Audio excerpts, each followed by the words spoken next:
Well, hunters have it very good with Prismatic, and this build is going to have you freezing, weakening and dishing out huge damage with your weapons and also your fists. So today I'm going to check out this Prismatic Hunter PVE build with Renewal Grasps. I'm going to explain why it's good, I'm going to go through the build with you, and we're going to check out the gameplay loop in Destiny 2.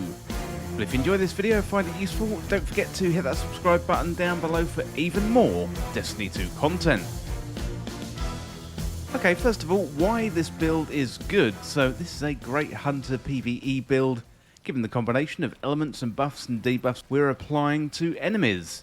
We're going to be freezing, slowing, shattering enemies with stasis through our dust-filled grenades and our exotic armor, plus also applying frost armor to our fire team too.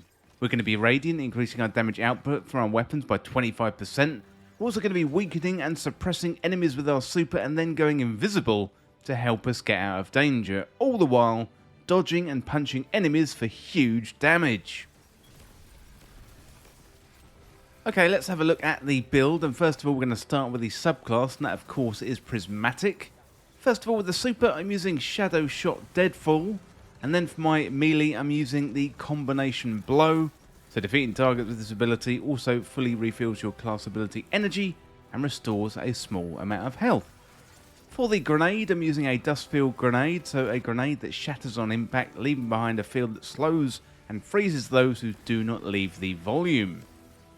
Then we got the class ability. I'm using Gambler's Dodge, so dodge to perform a death tumble, avoiding enemy attacks, and dodging near enemies fully recharges your melee ability.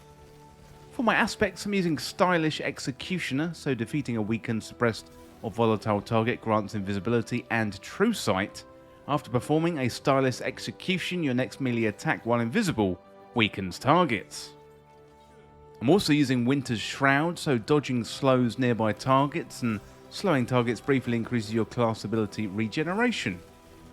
Next up, the fragments. So first of all, Facet of Dawn, powered melee hits against targets makes you radiant, and powered melee final blows makes you and nearby allies radiant. So increases the size and damage of the burst when you shatter a stasis crystal or frozen target, and increases the area of effect of solar ignitions. We've got Facet of Protection, so while surrounded by combatants you're more resistant to incoming damage, while Transcendent the effect is increased. And then finally, Facet of Blessing, so melee final blows start health regeneration, and while Transcendent melee final blows start health regeneration for you and nearby allies. Next up we've got the exotic armor, so for this one I'm using Renewal Grasps, so this comes with the perk Depths of Duskfield, so your Duskfield grenades have a much larger effect radius, and allies inside the Duskfield gain frost armor, and targets inside the area deal reduced damage. And if you want to get hold of this exotic armor, check out Master Rahul at the tower. Next up, let's have a look at the weapons. So first of all, primary slot, I'm using Outbreak Perfected, and this one is an exotic kinetic pulse rifle, of course. It's really, really good. And let's have a look at the perks. So we've got the Corruption Spread, so the weapon creates Seaver nanite swarms on rapid hits and precision kills, and Parasitism, so the weapon does more damage to enemies based on the number of Seaver nanites that attach to them. So this is a fantastic weapon. You can literally tear through enemies in strikes, nightfalls and raids, and you can pick up a craftable version from the 0 Hour exotic mission found in the Legends tab. In the energy slot, I'm using Indebted Kindness, so it's a legendary energy sidearm with a rocket-assisted frame, meaning the sidearm fires self-propelled rocket ammunition and projectiles explode on impact for high damage. This one has the origin trait called Sundering, and that means destroying vehicles and constructs grants the weapon bonus reload speed and charge rate. In the heavy slot, I'm using a Commemoration, so this one is a legendary power machine gun with an adaptive frame. So it's got well-rounded grip, it's reliable, and it's sturdy.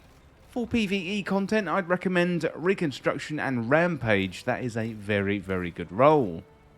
Finally, for the build, let's have a look at the mods. So first of all, hands-on. You want to increase the super energy from melee kills, and bolstering detonation, so grants class ability energy when you cause damage with a grenade. Next up, impact induction, so causing damage with a powered melee attack reduces your grenade cooldown. And then you want to use arc, solar and void resistance.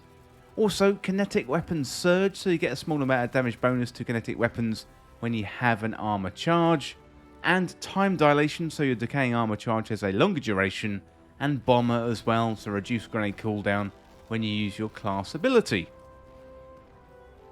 Well, next up, let's have a look at the gameplay loop. So when you get into combat, you want to throw down a grenade, create that slowing field, and that is enhanced by the Renewal Grasps. Then dodge to slow enemies and punch to inflict huge damage. Empowered melee recharge the dodge, and dodging recharges the melee. So we've got a nice little damage-inducing infinite loop here of slowing and punching. So if you want to take a step back, then we're going to be Radiant, given our powered melee hits. That increases our damage output by 25%. Plus also, we're going to be inflicting large amounts of damage through our weapons anyway through Outbreak Perfected and Indebted Kindness, not to mention our Machine Gun Commemoration too. Our mods through Kinetic Weapon Surge also increase the damage of Outbreak Perfected. Also using mods here to recharge us super quickly, so unleashing our Shadow Shot Tether is going to weaken and suppress enemies. It's going to help you control the battlefield when you get in trouble, plus you can defeat the enemies to go invisible to get out of trouble as well. And we're going to be dishing out melee attacks and big damage. We're also going to be healing ourselves through our melee, given Facet of Blessing kicks off health regeneration, and we got Facet of Protection for damage resistance. Well, let me know down there in the comments what you think about this build, and let me know if you've got any changes, and also look out for a dim link down there in the description so you can easily create this build for yourself. Well, that is it for this video today, looking at a Prismatic Hunter PVE build with Renewal Grasps. As always, thank you so much for watching or listening. Don't forget you can hit that subscribe button down below for even more Destiny 2 content here on Endgame Express. You can also like the video and share the video too, that would help me out here on the channel. Well, thanks again, I'll see you soon. Well, thank you for watching that video, and today I'd like to talk about Endgame Express Backstage, the home of exclusive content for fans of Endgame Express. To join, simply join up through Patreon or the YouTube membership. You get early access and exclusive content, shoutouts in the videos, access to live streams, plus also access to our exclusive Endgame Express Backstage community Discord. Well, here's some more information about the tiers. So in Tier 1, that is $2.99 a month, you get access to our community Discord and also early access to content. In Tier 2, that is $4.99, and you get shoutouts in the credits of videos, and also you get access to community polls and help shape the content. For Tier 3, that is $8.99, and you'll get access to exclusive community videos, and also get access to exclusive live streams as well. Well, the core content on Endgame Express is always going to be free, but if you want to go above and beyond and support Endgame Express, then all you need to do is get access to Endgame Express Backstage today through Patreon or YouTube membership. You know, Endgame Express is a one-man band right now, but I would love to expand into more games, podcasts, more channels, but to do that, I'm going to need your help to make this sustainable, and in return, I offer you some exclusive benefits and backstage-only content. Well, if you enjoy Endgame Express, then consider Endgame Express Backstage today. You can hit that membership button right down below, or you can find us on the Patreon links, and you'll find those links in the description. Well, thank you for listening, and thank you once again for watching, and I'll see you very soon.